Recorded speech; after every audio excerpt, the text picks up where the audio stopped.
Learn English online at Best Training School. Hi everybody, welcome to 13th English class. Are you ready? Alright, let's start. Today we are going to talk about simple past versus past continuous. Even we have talked several times about the form of the simple past, we should just remind you some rules. First of all, we have to distinguish between regular verbs and irregular verbs. A statement we use subject and the verb ed with regular verbs, or the second column from the table of irregular verbs. In questions, we use the helped verb did, the subject, and the bare infinitive. In negation, subject plus didn't, then the bare infinitive. When you are talking about a determinate accomplished action in a certain time before now, use the simple past tense. In this video, to master the difference between the past continuous and the simple past, you must bear in mind that we use the simple past tense to talk about a determinate past action. It means when we are talking about a finished action at a certain time before now. I got married to a gorgeous Russian girl 2 weeks ago. The act of getting married is an accomplished action happened at a certain time before now, exactly 2 weeks ago. My parents left Manchester, then moved to London. Somebody can notice that there isn't any mentioned time in this sentence. Right. There is no specific time, but it's implied the act of living, then moving in, included a certain date that it isn't important to talk about. Every passenger was anxious. When we landed, it was snowing. The same as the previous one. The time is implied and we are talking about two finished actions. The earthquake happened at midnight when everybody was sleeping. Midnight is the specific time before now. So, the earthquake happened is a past finished action. I got up at 6 a.m. I took a shower, then I left. I didn't take my coffee. In this last sentence, we are talking about a past successive actions. Got up, took, left, didn't take. We can imagine that all those actions happened that morning, so the time is implied and we don't need to mention it. That's enough for the simple past. Let's go now to the past continuous. How do we form the past continuous tense? You just need to memorize the conjugation of the helped verb be in simple past, and you add the present participle of any verb. I mean the ing form of any verb. We use was with I, he, she, and it, and we use were with we, you, and they. It's too easy. Let's focus together on its use. Throughout the timeline, we can note that we are talking about a TPA, a temporary progressive action.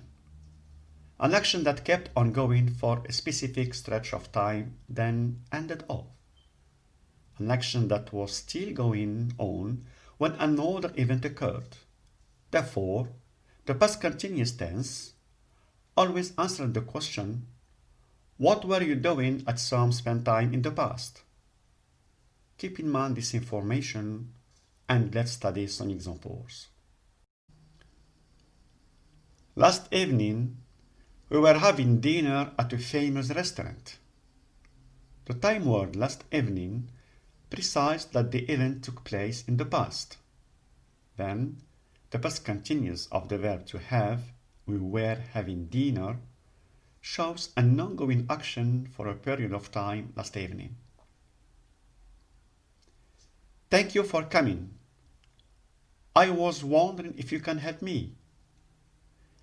This sentence is very special. We have mixed the present and the past time. Thank you for coming. It means you are here now. But before you arrived, I was wondering. I was wondering a progressive past action before now. They were shopping all the day, and now they are exhausted. In this sentence, we are talking about a past progressive action occurred during the day. What were you doing on Saturday at your office? I was making the agenda for the Monday meeting. We have the question and the answer. We can also imagine other answers like I was working, or I was checking my emails, or I was making a phone call, etc. We have used the past continuous tense because we are talking about a past progressive action happened on Saturday. Alright, let's summarize these comparisons. Yesterday, I slept at my parents' home. I'm just interested in an event that occurred yesterday. I want to inform the person that yesterday I wasn't at home. I slept at my parents' home. That's why we used the simple past to show a past determinate event. On the other hand, yesterday, when you called me, I was sleeping. It was late. In this sentence, we are using the simple past in the first part, when you called, and the past continuous in the second part, I was sleeping. The action of sleeping started before you called, and it was in progress when my phone rang. This action of calling interrupted the progressive one, and it must be in the simple past.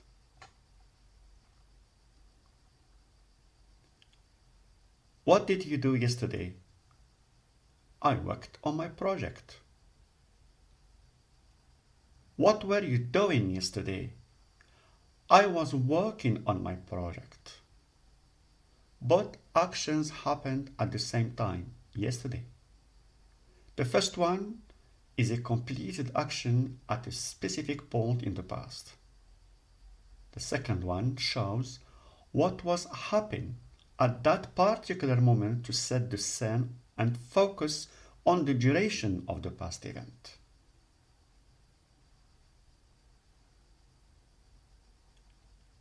When I was on holidays, I always got up early and went to the beach.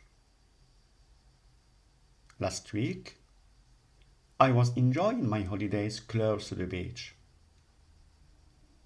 We have used the simple past in the first sentence as a narrative form to express past habits during my last holidays. But in the second one, I'm always talking about my last holidays that took place last week. The use of the past continuous emphasizes that past duration for a week. These keywords may be useful to master the use of the simple past and the past continuous. It can help you to make out that the simple past shows a completed action, while the past continuous shows a progressive past one. Even sometimes they can use the same keywords as in yesterday or last week, for instance. Look, yesterday I worked hard, a completed action. And yesterday I was working hard, a past progressive action. That's all for today. Thank you for attending the lesson. See you next class. Try to be on time. Goodbye.